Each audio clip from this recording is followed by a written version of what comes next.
الحمد لله رب العالمين أشهد أن لا إله إلا الله وحده لا شريك له ولي الصالحين وأشهد أن سيدنا ونبينا محمدا عبده ورسوله الصادق الأمين اللهم صل وسلم وبارك على سيدنا محمد وعلى آله وصحبه ومن تبعهم بإحسان إلى يوم الدين.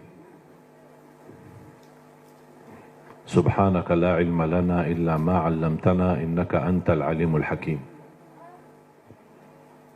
Bapak Ibu jamaah sekalian dimuliakan Allah Subhanahu wa taala. Alhamdulillah wa syukrillah. Saya tidak bisa membayangkan 12 tahun sudah berlalu. Saya masih ingat pertama kali belum bisa sama sekali bahasa Indonesia tahun 2008. Cuma saya ingat satu kalimat, bagus. Jadi orang bicara sama saya, cuma saya jawab bagus. Sudah makan? Bagus. Mau kemana? Bagus. Jadi saya artikan semua bagus. Dan selalu saya berdoa, ya Allah tolong bantulah saya, supaya bisa bahasa Indonesia yang bisa difahami. Kira-kira Bapak Ibu faham gak sekarang? Berarti doa saya sudah kabul. Karena itu doa saya tidak pernah belajar sekolah Indonesia atau kursus bahasa Indonesia atau dari kamus. Nah, cuman hanya bergaul, duduk, dengar, sering saya dengar, alhamdulillah bisa hafal. Ketika ucapkannya mungkin belum begitu pas, orang-orang ketawain dulu, tidak apa-apa. Saya bilang diketawain, dia bodohin, tidak apa-apa. Yang penting saya bisa sampaikan yang bermanfaat. Alhamdulillah berjalan waktu sedikit demi sedikit, bisa mendapatkan. Bahkan saya dapat kejutan. Saya menemukan saudara keluarga saya di Indonesia. Dulu ibu saya dan ayah tidak pernah cerita. Tapi saya ketika sudah berada di sini, baru saya menemukan saudara keluarga. Ternyata kakek saya dan ayah kakek saya, dua-duanya kelahiran Lombok. Bahkan ayah kakek saya dibunuh sama penjajah Belanda dan dia punya makam besar di Ampenan, di Lombok, dan dia mampu mempersatukan orang Sasak di Lombok untuk melawan penjajah Belanda. Makanya ketika saya bertemu Presiden Jokowi, saya sampaikan saya sebenarnya cucu pahlawan tapi belum terdaftar. Dan subhanallah tidak membayangkan begitu saya ke Indonesia bisa menemukan sejarah keluarga. Bahkan saya punya keluarga besar di Lombok, di Cirebon, di Surabaya. Salah satu kakek saya nikah sama orang Bumi Ayu di Jawa Tengah. Kemudian bertemu dengan keluarganya juga di Cirebon. Ada juga di Bali, kemudian di Jakarta. Barangkali di Cimahi besok-besok ketemu ada orang yang bunga keluarga. Jadi subhanallah begitu dunia ini kecil. Kita bisa terus bertemu dengan keluarga dan kita terus bisa melanjutkan perjuangan. Dan saya harap mari kita sama-sama memperjuangkan yang terbaik untuk negeri kita Indonesia. Karena mohon maaf, yang kita besok bawa pulang ada dua hal. Ketika kita mati, yang kita bisa bawa hanya amal saleh. Yang kedua, ketika kita mati, yang tersisa di dalam dunia ini hanya nama baik kita. Tidak ada yang lain. Ketika tersebut nama kita, semua orang mau mendoakan. Semoga Allah ampuni, ya Allah. Luar biasa perjuangan orang itu. Luar biasa dia memberi yang terbaik. Orang politisi, orang ekonomi, orang siapapun, dimanapun posisimu, tolong beri yang terbaik. Karena itulah yang akan mengharumi namamu ketika kita sudah besok meninggal dunia. Dan di alam kubur, yang masuk sama kita adalah amal salih. Di sambil kita beribadah. Dan selalu saya berkata, tolong kerja keras untuk duniamu dan kerja keras untuk akhiratmu. Jangan hanya akhirat tapi lupa dunia. Dunia harus maju, harus berhadapan, harus bisa menjadi terang, menerang yang bisa membangun Indonesia. Dan bisa menjadikan Indonesia negara terhormat. Bisa menjadikan Indonesia negara yang diperhatikan oleh dunia. Karena kemajuannya, kebersatuannya. Dan alhamdulillah kita diberikan banyak anugerah dari Allah Subhanahu Wa Taala. Dari hasil bumi, dari hasil tanam-tanaman, dari hasil luar biasa. saya selalu berkata, wallahi negeri Arab kalah sama negeri Indonesia dengan sumber alamnya dan kekayaannya. Kalau dikumpulkan seluruh negara Arab, masih lebih kaya Indonesia. Mungkin karena kita tidak merasa kekayaan itu, mungkin karena belum bersyukurlah. Kekurangan syukur kita dan salah gunakan nikmat itu akhirnya tidak terasa. Padahal kekayaan yang Allah anugerahkan untuk negeri kita Indonesia luar biasa. Dan mudah-mudahan kita bisa dan mampu Allah hantarkan kepada kita, insya Allah, seorang orang wakil rakyat di Dewan Pemerintahan, di Dewan DPR, MPR dan juga di DPRD. Mudah-mudahan semua orang-orang yang diberikan oleh Allah Subhanahu wa taala kemudahan dan kemuliaan yang mereka mampu menjalani tugasnya dan memberi yang terbaik, yang insya-Allah balasannya terharum nama baik mereka dan nama keluarga mereka dan mendapatkan balasannya di hari kiamat di hadapan Allah Subhanahu wa taala. 3 poin yang saya ingin sampaikan. Yang pertama, tolong jangan lewat 1 hari tidak membaca Al-Quran. Belum bisa baca, simak. Dengar. Masih merasa bacanya belum begitu lancar, tidak apa-apa, dengar. Karena pahalanya sama. Yang membaca maupun yang simak, pahalanya sama. Setiap 1 huruf dapat 10 kebaikan. Ini bukan kata saya, tapi kata Rasulullah sallallahu alaihi wasallam. Man qara harfan min kitabillah falahu hasanah wal hasanatu bi 10 amthaliha. Barang siapa yang membaca kitabullah 1 huruf saja dapat 1 kebaikan, dan 1 kebaikan pula dilipat oleh Allah menjadi 10 kebaikan. Alif lam mim bukan 1 huruf, tapi alif 1 huruf, lam 1 huruf, mim 1 huruf. Bayangkan jemaah, bismillahirrahmanirrahim 19 huruf dikali 10 190. Dari segi baca 19, tapi tulisan pahala 190. Dan setahu saya tidak ada amalan yang bisa memberikan pahala berhuruf hanya Al-Quran. Injil, Taurat, Zabur, Suhuf Ibrahim wa Musa, hadis Qudsi, hadis Nabawi, tidak ada. Salat 10 kali lipat, tapi dari total salat. Tidak dihitung setiap rukuk, sujud, bacaan dalam salat, tidak. Dihitung total salat. 5 waktu dapat 50. Sebagaimana diperintahkan di awal 50 kali salat.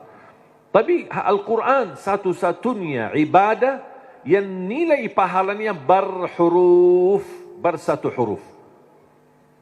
Dan menurut saya ini promo yang paling istimewa dari Allah. Paham bu promo? Biasanya ibu-ibu yang tahu promo. Ada enggak di pasar promo? Kalau kita misal mau belanja, ditawarkan, ini beli misal gelas 1 dapat gratis 1. Beli 2 botol minyak goreng dapat gratis 1. Ada kan? Atau beli misal 2 botol mie goreng, minyak goreng dapat 1 dus mie goreng lah misalnya. Ada kan? Itu kan namanya promo. Pernah enggak Bapak Ibu bertemu dengan promo, beli 1 botol minyak goreng dapat 10 gratis? Ada enggak promo begitu? Pasti merugi kan? Allah Subhanahu wa taala tahu manusia suka promo, makanya Allah tawarkan promonya. 1 huruf dapat 10 kebaikan. Tapi sayang sekali yang berlaku promo manusia, tapi promo Allah belum laku. Karena banyak kita manfaatkan promo manusia, tapi tidak memanfaatkan promo dari Allah Subhanahu wa taala. Bahkan berita gembira, ada orang berkata, saya sebenarnya ingin baca, tapi bata-bata bacaan saya. Saya takut salah, nanti malah dosa. Mendingan tidak usah baca. Itu alasannya karena berbata-bata. Ada berita gembira dari Rasulullah SAW. Rasulullah bersabda, "Walladhi yaqra'ul Qur'ana wa yatata'ta'u fihi wa huwa 'alaihi syaq lahu ajran." Barang siapa yang membaca Al-Quran, kemudian dia berbata-bata. Terima kasih ya Rasulullah. 1400 tahun yang lalu, nampaknya Rasulullah umatnya bakal banyak berbata-bata. Makanya sudah diberi solusi dari kemarin. 1400 tahun yang lalu. Barang siapa yang membaca Al-Quran, kemudian dia berbata-bata sambil berat, susah, sulit untuk membaca Al-Quran, tapi tetap dia mempertahankan dan terus dia melanjutkan sesuai kemampuannya, kata Rasulullah, falahu ajran, akan Allah berikan 2 kali pahala. Selain setiap satu huruf 10 kali lipat, dia dapat 2 kali pahala. Satu, karena dia mau membaca Al-Quran. Yang kedua, kesulitan yang dia hadapi, berbata-bata sampai berat, Allah hargai perjuangan itu, Allah berikan pahala. Berarti Bapak Ibu yang bersama Al-Quran, tidak ada yang merugi. Bahkan ada yang bertanya, boleh enggak saya baca Al-Quran, tapi saya tidak baca terjemahannya? Saya jawab, boleh. Ada orang tanya lagi, boleh enggak saya baca Al-Quran sampai khatam, tapi mohon maaf, saya tidak faham sama sekali? Saya jawab, boleh. Kenapa? Karena target baca Al-Quran kita ada 4. Ada 4 target. Pertama, baca walaupun tidak faham. Tetap dapat setiap satu huruf 10 kebaikan. Itu namanya standar. Walaupun tidak faham sama sekali. Karena Rasul menjanjikan pahala setiap satu huruf 10 kebaikan tidak dikaitkan dengan faham. Target kedua, baca dan faham. Berarti ada upaya untuk memahaminya. Itu lagi lebih besar lagi pahalanya. Yang ketiga, baca, faham dan menhayati. Lebih lagi dahsyat pahalanya. Ada lagi yang keempat, baca, faham, hayati dan menamalkan. Kalau tidak bisa semuanya, jangan tinggalkan semuanya. Jangan gara-gara tidak bisa menamalkan malah tinggalkan baca. Tidak bisa faham malah tinggalkan baca. Tidak bisa menhayati malah tinggalkan baca. Standar baca. Tetap mendapatkan setiap satu huruf 10 kebaikan. Jelas? Yang kedua, usahakan jangan tinggalkan ayat kursi setiap habis salat. Semua hafal ayat kursi kan? Sering dibacakan habis salat? Atau kadang-kadang tertinggal? Selalu. Ibu-ibu bilang selalu. Pahalanya apa? Pahalanya apa? Kemarin saya tanya sama ibu-ibu, selalu, terus pahalanya enggak? Dia tahu amalannya tapi belum tahu pahalanya. Saya kasih tahu pahalanya. Qala Rasulullah sallallahu alaihi wasallam di hadis yang sahih, man qara'a ayatal kursi dubura kulli salatin laisa bainahu wa bainal jannati illa an yamut. Barang siapa yang membaca ayat kursi setiap habis salat, dijamin masuk surga, tidak ada sesuatu yang mampu menghalanginya. Allahu Akbar. Tak ada sesuatu yang mampu menghalanginya, jaminan masuk surga. Cuma baca satu. Saya ketika baca hadis yang sahih ini, saya berfikir, ya Allah, ini satu ayat aja jaminan masuk surga. Gimana 30 juz Al-Quran? Ini baru satu ayat. Gimana kalau orang rutin baca sampai khatam Al-Quran? Selain ayat kursi setiap habis salat, tolong usahakan tutupi harimu dengan baca surat Al-Mulk. Habis beraktivitas, sudah selesai kegiatan, sudah siap-siap mau tidur, tolong sempatkan. Suratul Mulk, kalau bisa sebelumnya boleh witir. Ada orang tanya, boleh enggak saya salat malam sebelum tidur? Saya jawab, boleh. Karena salat malam tidak harus tidur dulu. Banyak orang yang salah faham masalah itu. Ini kembali kemampuan. Coba kalau kita memaksakan setiap orang mau tahajud atau mau salat malam harus tidur dulu. Ada orang mungkin misal contoh, ketua Dewan. Aktivitas, rapat, meeting, pulang sudah malam. Kalau dia tidur malam, mungkin bisa jam 12, mungkin bisa jam 1. Belum tentu bisa tahajud. Ketiduran, udah baru dapat 3 jam, maksimal 4 jam, sudah subuh. Jadi, fisik manusia kan punya kemampuan, punya batas. Makanya selalu saya berkata, kalau ada bapa ibu yang biasa tahajud, tidur baru tahajud, tak apa-apa teruskan. Tapi kalau masih belum terbiasa, tolong amankan walaupun 2 rakaat. Amankan walaupun 2 rakaat. Niat salat malam, niat salat hajat, lihat sunnah taubat. Silahkan, apapun niatnya boleh. Habis salat 2 rakaat, tambah 1 rakaat witir boleh, atau 3 rakaat. Sekali salam witir, atau bisa 2 rakaat salam baru 1 rakaat. Terserah, mau 3 sekaligus, 1 kali tahiyat, atau bisa dipisahkan 2 baru 1. Baru habis itu tidur. Kenapa? Seandainya belum sempat bangun dan ketiduran sampai subuh, sudah tertulis namamu ahli tahajud. Sudah tunaikan salat, apalagi witir. Minimal, saya selalu tekankan, minimal jaga witir. Dan mohon maaf, ini bukan wasiat saya, tapi Rasulullah. Tidak ada yang dari saya. Dari saku saya tidak ada. Semua dari Rasulullah SAW. Apa kata Rasulullah kepada Abu Hurairah? Abu Hurairah berkata, Rasulullah menwasiat awsani khalili wa an utira qabla an anam. Rasulullah menwasiatkan aku jaga witir sebelum tidur, kata Rasulullah kepada Abu Hurairah. Bahkan Umar bin Khattab ketika ditanya, kenapa suka witir sebelum tidur? Kata beliau, saya takut tidur dan meninggal dunia dalam keadaan tidur belum witir. Makanya amankan witirmu. Inna Allah witir, yuhibbul witir, fa'autiru. Allah maha witir, Allah cinta witir. Jagalah witir.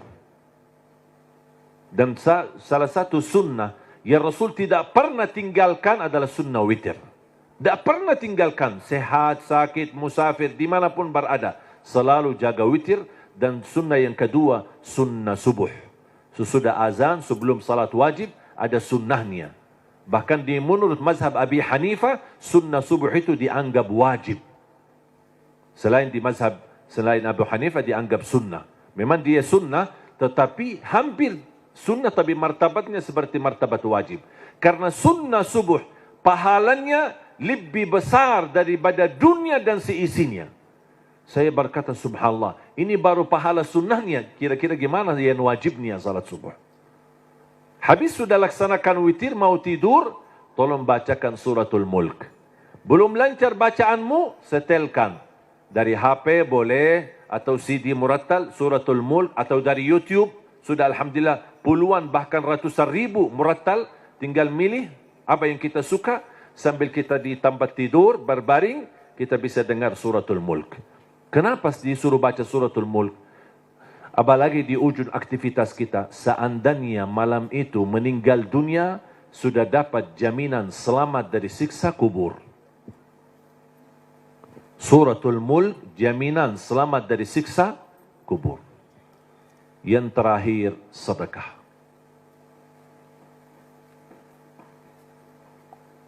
Yang pertama, jangan lewat 1 hari tidak baca Quran. Yang kedua, ayat kursi setiap habis salat. Termasuk jaga suratul mulk. Kalau bisa sebelumnya jaga witir. Terus sekarang yang ketiga, sedekah. Terutama sedekah subuh. Terutama sedekah subuh. Saya sudah sering membahas dahsyat sedekah subuh. Saya yakin Bapak Ibu, semua para hadirin, saya yakin orang yang suka bersedekah. Tapi ada yang satu sering tertinggal. Doa habis sedekah. Atau doa di saat sedekah.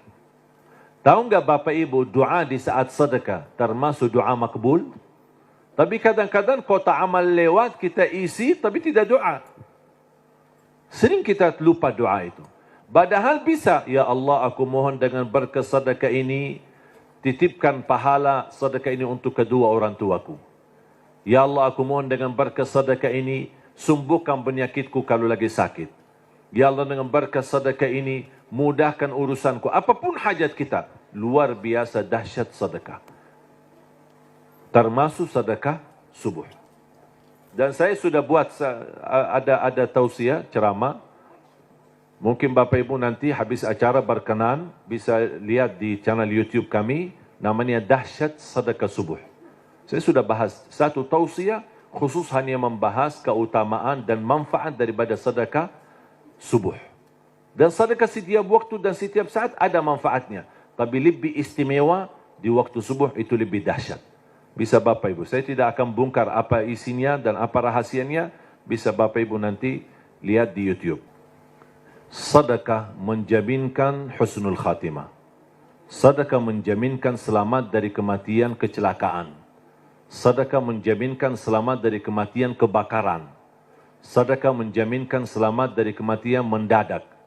Sedekah menjaminkan selamat dari su'ul khatimah. Sedekah menjaminkan kesembuhan penyakit. Sedekah menjaminkan memadamkan kemurkaan Allah. Dan sedekah menjaminkan ampunan dosa. Sedekah menjaminkan terkabul doa. Makanya ketika bersedekah jangan lupa berdoa. Apalagi di saat sedekah subuh.